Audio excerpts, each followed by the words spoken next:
Électrifier la Guinée, c'est sortir le pays de l'obscurité, mais aussi et surtout aider à son développement. Telle est la vision du professeur Alpha Condé depuis son accession à la magistrature suprême. Dans cette voie, il a réussi à offrir aux populations un barrage hydroélectrique de 240 MW. C'est Kaleta. Un autre plus important est en cours de réalisation. C'est celui de Souapiti qui aura une capacité de 515 MW. L'arrivée de cette centrale hydroélectrique améliorera l'alimentation de l'ensemble des villes du pays d'ici 2020. Le président de la République a été investi dans ses pouvoirs le 21 décembre 2015. Et le 22 décembre, déjà au matin, il a commencé à travailler en lançant le projet d'aménagement hydroélectrique de Souapiti. Historiquement, depuis des années lointaines, soit 70 ans, on parle du projet de Souapiti. C'est avec lui que ces travaux ont démarré aujourd'hui. Et dit que ces travaux ont effectivement démarré par l'ouverture de la route d'accès. Aujourd'hui, sur 4,5 km, cette route-là est arrivée au pont de Souapiti qui a été construit en 1956. Le Batardo, pour pouvoir construire un autre pont permettant de faire passer des charges de plus de 40 tonnes, est en cours déjà. L'axe du barrage de Souapiti est déjà dégagé complètement. Et les derniers sondages hydrotechniques et hydrogéologiques sont en cours afin de démarrer ces travaux sur l'axe du barrage à partir du mois d'avril 2016. Qu'à cela ne tienne, le barrage de Kaleta est déjà en marche inauguré depuis septembre 2015 et de nos jours, ce barrage continue à travailler. Alors, et distribue de l'énergie sur la ligne interconnectée Conakry, Kindia, Mamo, Dalaba, Pita jusqu'à Labé et les villes périphériques de la capitale Conakry, dont Fria. Je veux parler de Dubreka, Koya et Forcaria. Souapiti Kaleta, c'est un couple. Pour faire fonctionner correctement le barrage de Kaleta, garantir son productible en toute saison, la construction du barrage de Souapiti était indispensable. Car avec le barrage de Souapiti, nous allons avoir une réserve d'eau de plus de 6 milliards de mètres cubes d'eau qui pourront bonifier Kaleta, donc permettre de produire à Kaleta les 240 MW en toute saison. Donc, même si aujourd'hui ce barrage allait être fini, il faut, pour transporter cette énergie vers d'autres régions de la Guinée, il faut construire des lignes de transport. Des lignes de transport à partir de l'INSAN et les autres sites. Donc, dès après l'investiture du président, il nous a donné des instructions claires et précises, en nous rappelant toujours que l'énergie est sa priorité. Et son objectif principal, c'est d'électrifier toute la Guinée dans un temps record. Et nous nous sommes inscrits dans ce schéma-là. Donc aujourd'hui, nous avons d'autres barrages à construire en Haute-Guinée et en Guinée forestière. Si je prends en Haute-Guinée, nous avons Mourisananko pour 100 MW, nous avons Foumi pour 90 MW, mais avec Foumi, on va pouvoir irriguer 100 000 hectares du côté guinéen et 100 000 hectares également du côté malien. Et nous avons le couple Franconedou-Kogedou qui pourra nous donner aussi plus de 88 MW. Donc 188 MW plus Foumi, nous serons à plus de 200 MW. Mais à Guinée forestière, là aussi nous avons Zébéla, les études sont terminées. On a Kieno qui est en cours d'études, de finalisation des études. Alors pour que toutes ces énergies-là soient collectées, transportées, il faudrait construire des lignes de transport et des lignes de distribution. Aujourd'hui, 26 villes de l'intérieur du pays sont en réhabilitation ou bien en construction de lignes de distribution. C'est la construction des lignes de transport qui vont suivre. La construction des barrages, la recherche de financement, la construction des barrages prend beaucoup de temps. Alors, c'est pourquoi le président de la République nous a instruit de construire très rapidement les lignes de transport d'énergie avant 2018. Quelles sont ces lignes-là? Aujourd'hui, Garafiri arrive à Linsan. Donc, l'énergie de Caleta arrive jusqu'à Linsan, jusqu'à Mamou. À partir de Linsan, nous allons construire une ligne en 225 kV et transporter cette ligne va continuer jusqu'à Dabola, à Fomi et à Kankan. Ça, c'est le projet interne à la Guinée. Mais il y a d'autres projets. Il y a la ligne Côte d'Ivoire, Libéria, Sierra Leone, qui rentre par Man, Yekepa, Zérekouré. De Zérekouré, nous passons par Beila, Kirouane, Kankan, Sigirin, Sanankoroba au Mali. Pourquoi jusqu'au Mali? Parce que c'est un projet Guinée-Mali, les deux pays se sont retrouvés pour bâtir un projet d'interconnexion. Donc la ligne Linsan, Dabola, Fomi, Kankan, Kirouane, Beila, Zérekouré. Cette ligne, il va avoir à Zérekouré un poste d'interconnexion à Beila, à Kirouane, à Kankan, à Kouroussa. Dès que le Fomi est construit, un poste sera là pour pouvoir accueillir l'énergie de Fomi. Maurice Salanko, la même chose. Le couple Franco-Nedou-Kobedou, la même chose. Maintenant, quand on prend la partie de la Guinée forestière, nous allons construire une autre ligne. Zérekouré, Massanta, Diekedou, Kisidougou.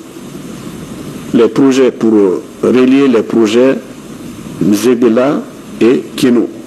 Alors, cette ligne va continuer de Kisidougou jusqu'à Farana Dabola. C'est ça que nous appelons chez nous ici la boucle de Guinée.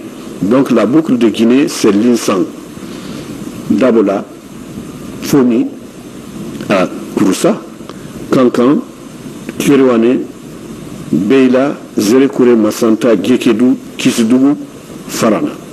Et aujourd'hui, je peux rassurer ces populations-là que nous avons déjà le financement de l'étude de faisabilité de la ligne Linsan-Fomi, en passant bien sûr par Dabola, où nous allons faire un poste non seulement d'interconnexion pour alimenter Dingraï, Bicikrima et toujours Farana, Dabola bien sûr, mais qui va servir aussi de poste de dispatching dans cette boucle que je viens de définir.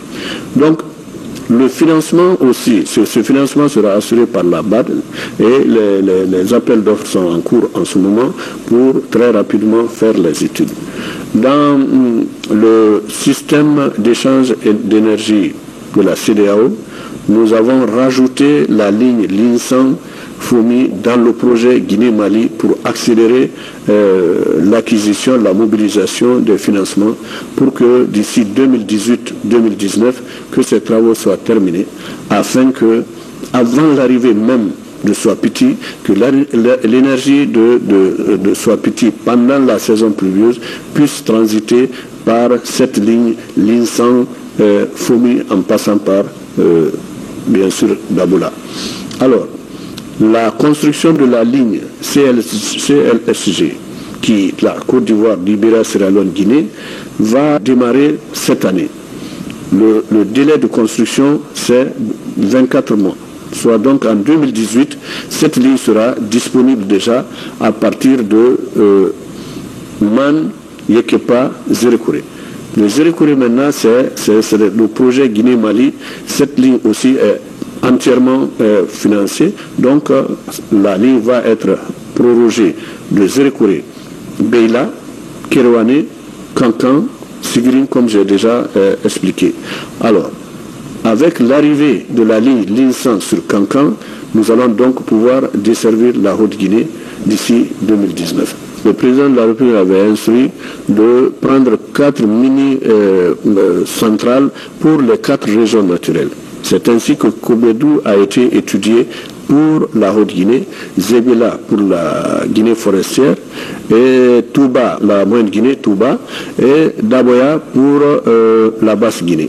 Daboya doit être interconnecté à la ligne existante déjà du système SAMU. La construction de ce barrage va permettre aussi de relever le niveau, le plan d'eau à Grande Chute. Et puisque le barrage de Grande Chute sert à la production de l'énergie et à la production d'eau, ça sera beaucoup plus avantageux pour la production d'eau, car le quatrième projet eau va prélever au niveau de ce barrage 200 000 m3 d'eau pour alimenter la ville de Conakry. Donc, en dehors de ces lignes d'interconnexion, il y aura une forte densification du réseau en 30 kV, en 60 kV, en 110 kV, en fonction de la taille des différentes villes. En dehors des lignes intérieures que le gouvernement guinéen s'est engagé à construire, il y a aussi dans le cadre des organismes de bassin que nous avons avec les pays de la sous-région. Nous allons parler de l'Organisation pour la mise en valeur du fleuve Sénégal, qui va construire le barrage de Koukoutamba. Le barrage de Koukoutamba se trouve à Tougué. Et la construction de ce barrage-là va permettre de construire une ligne de transport d'évacuation d'énergie sur Manantali au Mali, qui est déjà fonctionnelle. Et Manantali déjà est raccordé avec le Sénégal, le Mali et la Mauritanie. Et une autre ligne va quitter Koukoutamba pour venir de Tougué, venir vers l'abbé Linsam. Et dans le cadre de l'OMVG, le projet énergie de l'OMVG, l'Organisation pour la mise en valeur du fleuve Gambie, là aussi, 1677 km de lignes de transport d'énergie en 225 kV, sera construite aussi pour transporter l'énergie de Sambagano vers la Guinée sur plus de 500 km. Le poste d'interconnexion est déjà construit à Caleta pour recevoir cette ligne-là, qui peut faire transiter près de 800 MW d'énergie vers la Guinée-Bissau, la Gambie et le Sénégal. Ça, c'est la boucle de l'OMVG. Alors, c'est tout un programme qui se trouve là, et nous, notre objectif, conformément à ce que le président de la République nous a instruit, c'est de terminer tous ces travaux-là d'ici l'arrivée de Soapiti que nous préconisons en 2019. Et une fois que le barrage est construit, les lâchers d'eau vers Caleta, qui se trouve en aval à 6 km, ces lâchers-là vont permettre à Caleta de fonctionner et de fournir de l'énergie sur toute cette ligne-là interconnectée, d'abord interne, avant qu'on aille on envoie, on nous fournit de l'énergie aux autres pays de la sous-région. Il y a un autre projet que nous avons envisagé et que nous avons engagé avec le West African Power Pool, le système d'échange d'énergie de la CEDEAO. C'est la construction de la ligne Kankan-Boundiali. Boundiali se trouve en Côte d'Ivoire. Aujourd'hui, les Ivoiriens sont en train de construire Boundiali, Ferkesedou, ça c'est le nord de la Côte d'Ivoire, et il y a déjà une ligne d'interconnexion qui existe à partir de Ferkesedou pour Ouagadougou. Donc si nous construisons la ligne Kankan-Boundiali, ça veut dire que non seulement Kankan va être alimenté d'abord par l'énergie de Caleta, ensuite par l'énergie de Soapiti. L'objectif fixé par le président de la République, éclairer, donner de l'énergie à travers toute la Guinée, est clair et précis. La boucle dont je viens de définir, il y a l'emprise de la ligne 225 kV. Dans l'emprise, nous avons prévu à 10 km de chaque côté de la ligne d'électrifier les villages et les communes traversées. Non seulement les villes vont être alimentées, quand je prends par exemple de Zérékouré à Massanta. De Zérékouré à Massanta, on va traverser des villages. Donc les villages traversés seront alimentés jusqu'à une longueur de 10 km. Tous ceux qui seront dans l'emprise 10 km à gauche, 10 km à droite, eux aussi, ils seront alimentés. En attendant de trouver d'autres, parce qu'il y a l'électrification rurale aussi qui existe. Alors, en attendant, cette agence, il y a une agence au sein du ministère ici, qui va prolonger maintenant pour continuer à électrifier dans son ensemble tout notre pays. Ce n'est pas un rêve, c'est de la réalité. Et dans les jours, les mois et les années qui suivent, tous ces projets-là seront effectifs à travers notre pays. Réellement, la Guinée a besoin de combien de mégawatts pour satisfaire ses besoins énergétiques? Mais ce qui est clair, c'est que le disponible d'aujourd'hui peut alimenter Kankan, peut alimenter Dabola, Farana, Bisikrima, Dingirai, Sigirim, Kerewane, Beila, jusqu'à Zirikouré. Ça, c'est-à-dire dans la consommation domestique. Mais pour les grandes industries qui sont en train de s'installer, dont Rio Tinto dans la zone de Beila, c'est avec l'arrivée de Swapiti que nous pourrons donner beaucoup plus d'énergie afin que cette énergie soit utilisée par les mines aussi. Alors, quand on prend la zone bauxitique de Sombori jusqu'à Djanjang, là aussi, il y a des installations de minières qui existent. Surtout à Bofa, il y a des projets qui sont en cours. À Bel Air, il y a des projets qui sont en cours. Donc la ligne 225 kV qui va quitter Swapiti, qui vient s'interconnecter à Kaleta, au poste de Kaleta. Donc cette ligne remontera vers Bokeh pour aller à Saltinho, Guinée-Bissau jusqu'à Gambie. Donc il y aura à partir de cette ligne des connexions pour CBG jusqu'à Djanjang. Mais pour renforcer davantage tout ça, il y a un projet qui est en cours de négociation qui va être construit sur le fleuve Kogon à Poudaldé. Et cette ligne-là est en négociation avec un privé qui va vendre de l'énergie à CBG et vendre de l'énergie au distributeur guinéen qui est EDG aussi. Il y a beaucoup de zones bauxitiques en Haute-Guinée. Est-ce que ces gens-là peuvent espérer avoir le courant entre maintenant là et l'an 2019? Oui, tout à fait. Toutes ces sociétés-là travaillent aujourd'hui avec une production d'énergie autonome, ce qui impacte sur le coût de l'once d'or quand on prend par exemple la SAG qui se trouve dans le Bouré là-bas. Et en plus, la SAG produit cette énergie est distribuée en 9 villages du Bouré plus Sigri. Alors, si cette activité n'est pas une activité de la SAG, donc c'est une activité connexe. Pour pouvoir diminuer, rentabiliser l'once d'or produit à l'Hérault ou à la SAG, l'activité production d'énergie doit être déconnectée de la production de l'or. C'est pourquoi nous allons bientôt entamer une négociation avec la direction générale de la SAG pour qu'elle puisse s'intéresser à la construction du barrage de Mourisanako, investir dans la construction, et nous allons construire les lignes de transport. Eux, ils vont faire la centrale. Cette énergie produite non seulement va pouvoir alimenter la SAG, donc une énergie propre à bas coût, à un coût très bas, à peu près dans les environs de 8 cents, et l'autoproduction n'existera plus puisque le mazout ça coûte quand même beaucoup d'argent et c'est polluant. En ce moment, nous pensons que la SAG va être encore beaucoup plus rentable. Et les villes et le reliquat de cette énergie va être vendu à EDG pour distribuer aux différentes populations de la région. Si on prend le couple Kobedou-Franconedou, c'est la même chose.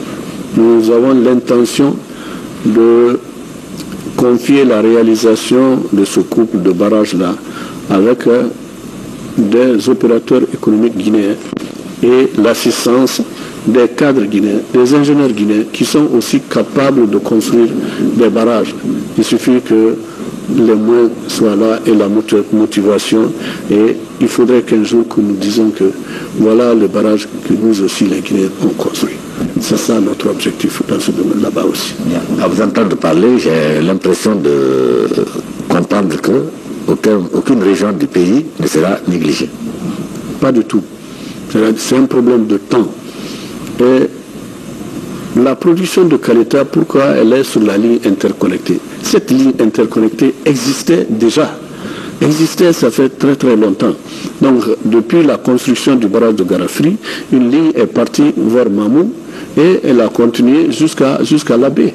Donc elle est déjà interconnectée avec Garafri, King Kong, et le système Samou, avec les centrales thermiques de Conakry.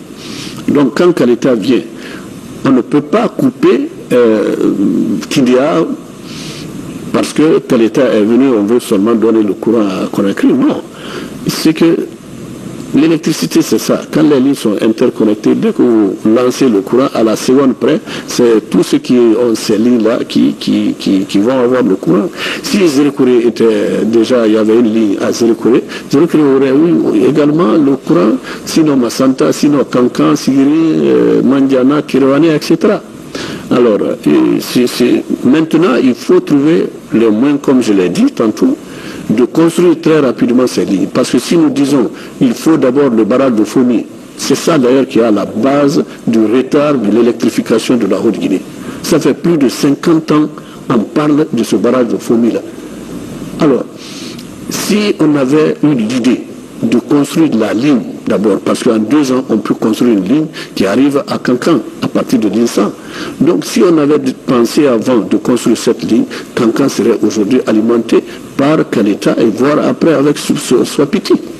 Donc c'est cette ligne-là que nous allons construire, l'élargir maintenant sur la Guinée forestière et lui donner le nom, comme je l'ai dit tantôt, la boucle de Guinée, qui va alimenter toute la Guinée en énergie électrique, et de Swapiti, et de Caleta, et de Fomi dans le futur, Morisananko et autres. On pourra interchanger, envoyer une quantité vers la Guinée forestière ou de la Guinée forestière vers la Haute-Guinée ou la Basse-Guinée. Ça dépendra du déficit qui peut se créer à partir d'une centrale ou autre type de production d'énergie. Ce n'est pas que les centrales hydroélectriques. Aujourd'hui, nous sommes en phase de mettre 12 MW d'énergie produite à partir des modules photovoltaïques pour augmenter la production d'énergie à Kankan. 8 MW sont en cours de préparation. C'est dommage que le promoteur est décédé. C'est ça qui est à la base du retard que nous sommes en train de connaître maintenant. Sinon, l'objectif serait atteint il y a plus de 3 mois et Kankan aurait déjà eu 8 MW de plus les 3 MW existants, ça faisait le 12 MW. Et puisque toute la ligne a été, toutes les lignes de distribution à Kankan ont été réhabilitées. Il y a eu même une extension qui avait été faite. Donc pour permettre à tout le monde d'avoir le courant normalement, c'est ce projet qu'on avait monté. Mais malheureusement, très malheureusement, il est décédé. Et on va regarder comment prendre d'autres dispositions pour accélérer ce travail-là. Et ce n'est pas Conakry seulement qui se trouve en réhabilitation de réseaux de distribution.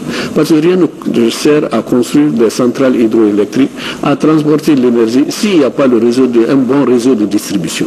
Alors, il y a 26 villes qui sont aujourd'hui concernées par ça. Il y a 4 capitales régionales qui sont déjà réhabilitées. Donc, Kindia, par exemple, est en cours en ce moment. Une réhabilitation totale et une extension. Il y a Kouroussa est en cours, il y a Kisdougou, un peu partout en Haute-Guinée, toutes les villes sont concernées. Après la réhabilitation c'est-à-dire de tout le réseau de distribution et l'extension vers les périphéries des différentes villes, ça, en ce moment, maintenant, ça trouvera que la ligne de transport, d'évacuation de l'énergie aussi est arrivée. Il suffit de faire la connexion et ces villes-là, ils auront le courant de bonne qualité. Il faut que la population guinéenne comprenne que le professeur Alpha Condé est en train de gagner le pari de l'électrification de notre pays.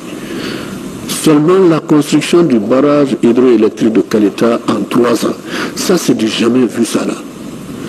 Et ça doit être inscrit dans le livre des records mondiaux de construction de barrages. En 3 ans, construire un barrage qui produit 240 MW, beaucoup de personnes se posent la question comment la Guinée a pu réussir ça. Donc c'est une volonté affichée d'électrifier la Guinée. Ce n'est pas Conakry. L'objectif, ce n'est pas Conakry. L'objectif, c'est d'électrifier toute la Guinée. Pour le professeur, la Guinée, c'est un tout. Il a répété plusieurs fois que la Guinée, c'est comme un véhicule à 4 roues. Si une roue ne marche pas, le pays ne marchera pas. 85% de nos populations vivent dans les zones rurales. Mais ils ont besoin d'énergie. Quand nous avons implanté les 30 000 lampadaires à travers la Guinée, les gens étaient tellement contents qu'ils ont dansé souvent toute la nuit. Mais aujourd'hui, l'éclairage public est là, d'accord, mais ils veulent se brancher pour regarder la télévision, pour avoir de l'eau fraîche, pour ne pas aller au marché chaque jour, pour aller se trouver des condiments, surtout qu'ils sont éloignés de ces centres. Donc, c'est toute la Guinée qui est concernée. Le projet, il s'appelle Programme présidentiel Lumière pour tous. Il n'y a pas de développement sans énergie. Donc ça, c'est clair et net dans notre tête et nous accompagnons le président de la République dans son plan d'action, d'amélioration du quotidien du Guinéen. Et là, cette amélioration ne peut passer que par l'énergie d'abord. Le reste viendra ensuite. Il se donne comme priorité l'énergie, l'agriculture. Nous sommes dans cette phase-là aujourd'hui et que tous les Guinéens soient rassurés que cette énergie-là, ça va arriver dans leur foyer. Nous, notre objectif, Dieu nous a donné la chance jusqu'ici, on n'a pas échoué. À travers la démonstration sur Caleta, nous allons aussi faire la même chose. Notre objectif principal, 2019, que tout ce que j'ai cité là puisse avoir l'énergie. Et nous prions le Tout-Puissant Allah qui nous accompagne, et puisque ce sont des idées nobles du président de la République, fournir de l'électricité et de l'eau aussi aux populations, je suis sûr et certain que Dieu va exaucer nos prières. Et nous pensons que le rendez-vous de 2019-2020 sera un rendez-vous réussi. Swapti est un projet de près d'un siècle. Le lancement de ces travaux, qui vont durer 58 mois, a été effectué par le chef de l'État, professeur Alpha Condé, le 22 décembre 2015.